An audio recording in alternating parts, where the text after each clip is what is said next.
Hello ladies and gentlemen, and thank you for joining me on my mission to expand my World War II Ork army.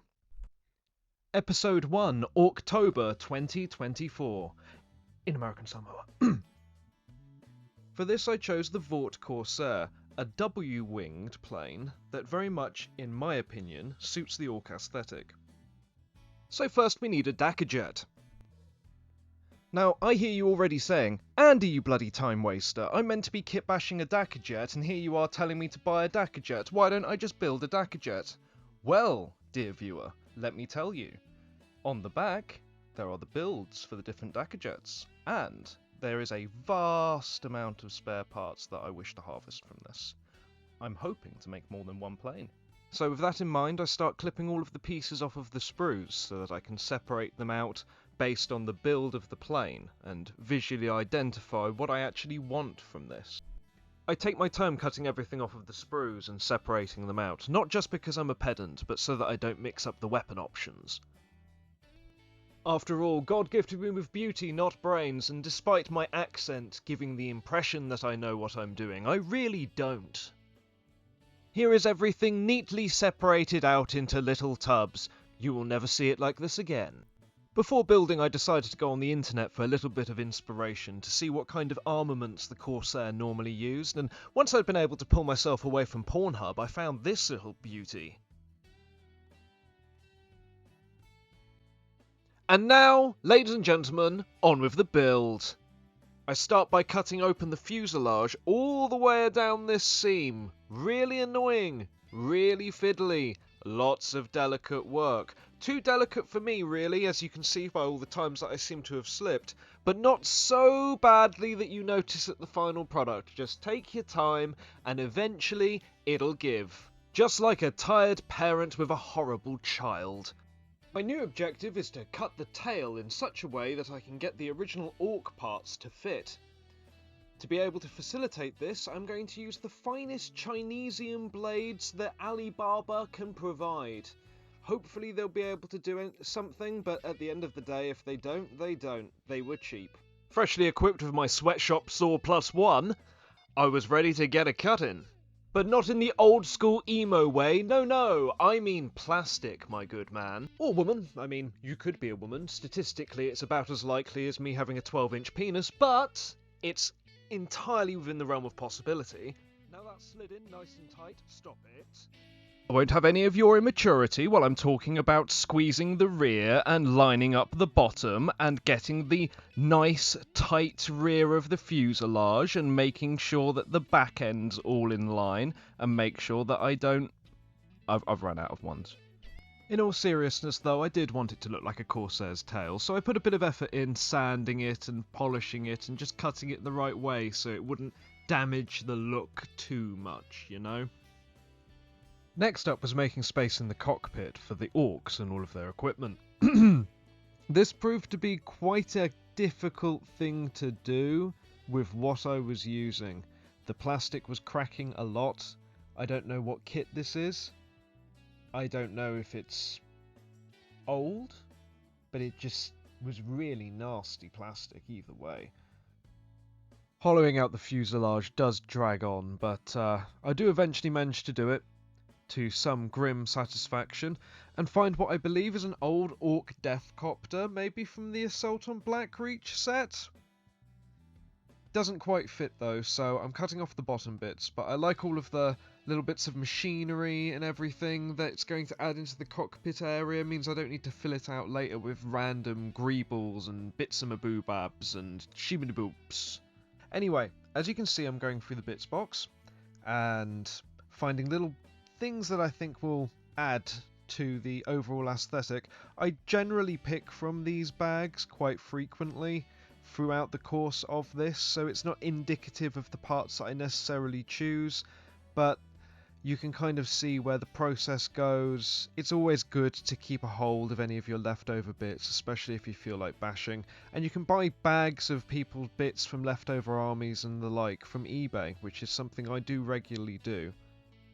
In my attempts to take apart the plane from earlier, those poor little Chinese scalpel saws seem to have lost whatever latent key they'd developed in their sweatshop factory.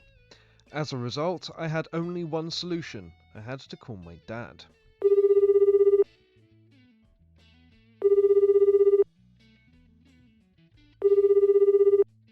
Hi, Dad. No, I'm calling because I love you.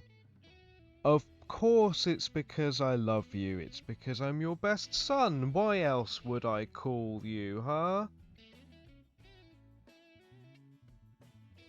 Okay. Okay. Yes, I'll give it back.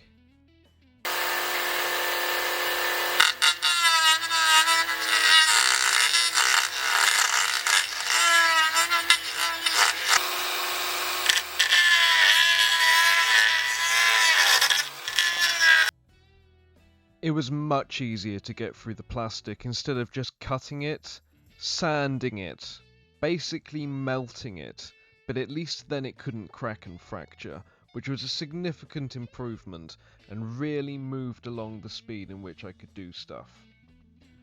The only thing that held me back is sometimes the panels wouldn't hold in very well, and they'd need a little bit of extra glue or a little bit of extra force.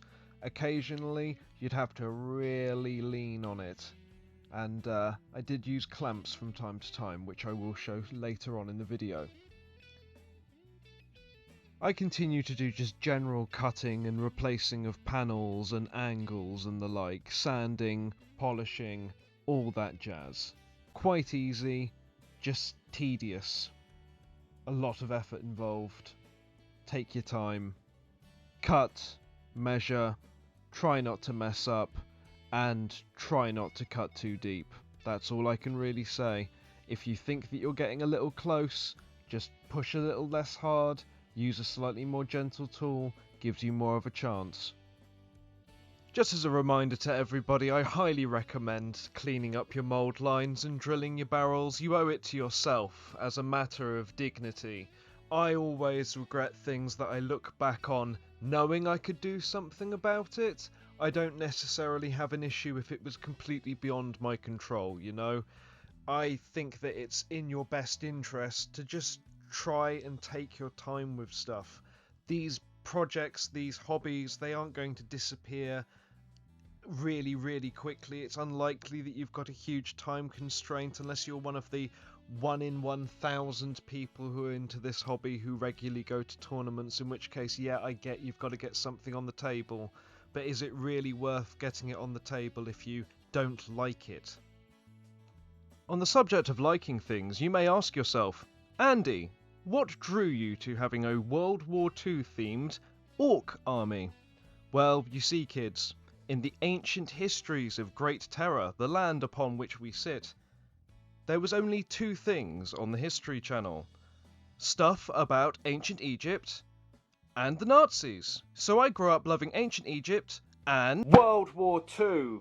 In all seriousness though, there's a beautiful film called A Bridge Too Far that as an Englishman will put a tear in your eye, hair on your chest, and the inexplicable desire to schmack your wife. I mean, it has to be said, even for a casual sexist like me, that Sean Connery's views on women were truly repulsive, so much so that they managed to get into a 1994 session of Parliament, with over 80 people voting to condemn his actions and statements. Right, so where was I? Oh yes, I was very keen on notching in the back of here so that I could just squeeze stuff in, and I was cutting up a decent amount of panels, filing them down, just so that I can get them nice and flush to the body, you know? I also mixed up some milliput and used it over some general areas. I was quite low on green stuff though, so as a result I used it to pin down some panels on the wings, which isn't something I'd normally recommend somebody do. For a start, it requires you to do a lot more roughing up, and it also has a decent chance of falling off anyway. One of them did do that, and I just had to super glue it back on, but, you know, in a situation that I found myself in, needs must. Royal Mail don't deliver very well. They're famous for it at this point in time, so what can you do? Milliput is far better suited for smoothing out on armour panels, particularly if you use something like a colour shaper as demonstrated here, and if you get the milliput wet, yes, I know, it will be able to make nice flat surfaces. It just kind of does it naturally if you use a flat edge, and it's very good for it. Here I'm demonstrating how I use two different sizes of plasticard tubes so that I can make reasonable pipes and little elbow joints. And here are guitar strings. I love the texture that they have, and they come in all sorts of different sizes. Obviously up to a certain point, you can't get much higher, but that's what the green stuff roller's for. Just test fitting a couple of things like pipe work and the like, you know, making sure that things line up. Gluing on the bit that I sanded off earlier. That's going to be a large block so that I can put all of the pipes running off of the side of it. And right now I'm just making some propellers. I want to make them out of coffee stirrers, just normal little coffee stirrers. This is a small paper outline that I'm using so that I can just roughly cut the edge.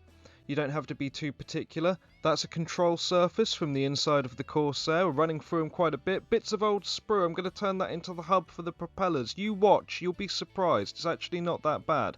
Once you've trimmed them up and been able to adjust everything, it'll actually look okay. As you can see here, it's not a complete travesty. And when you've closed it over the top, it can actually look okay. I put a few more greebles on. Unfortunately, I didn't put that in the video, but you'll see it's just a little bit of tube and some T-section.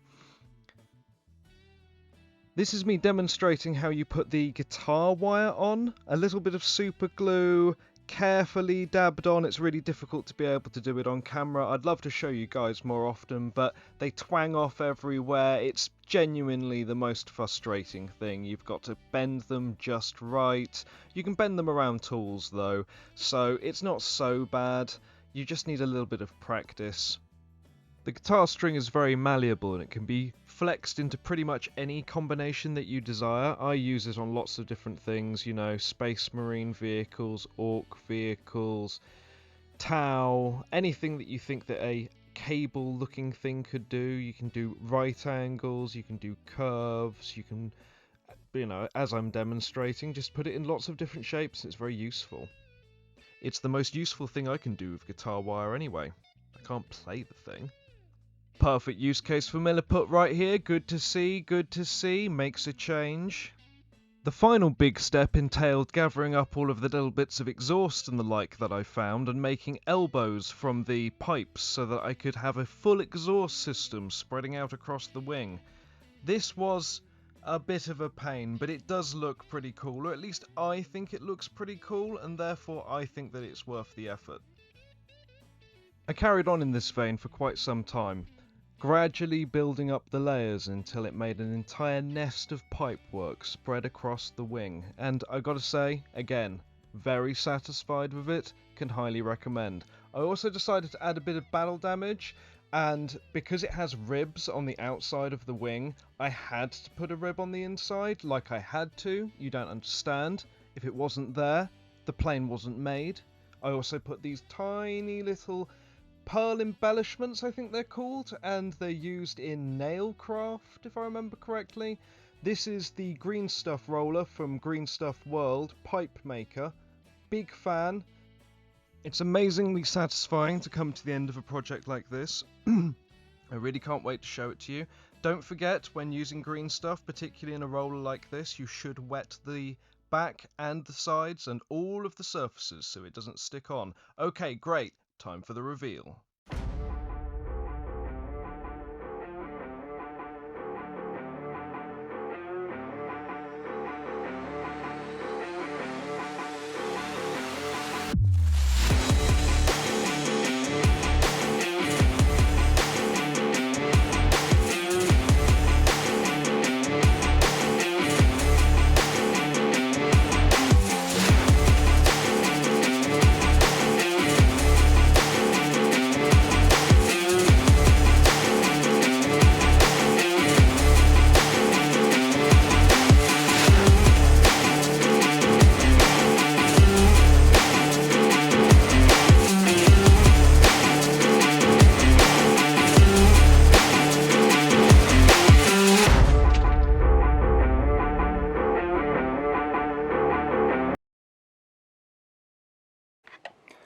Thank you for watching. If it hasn't been apparent by my behaviour, I was acting a character.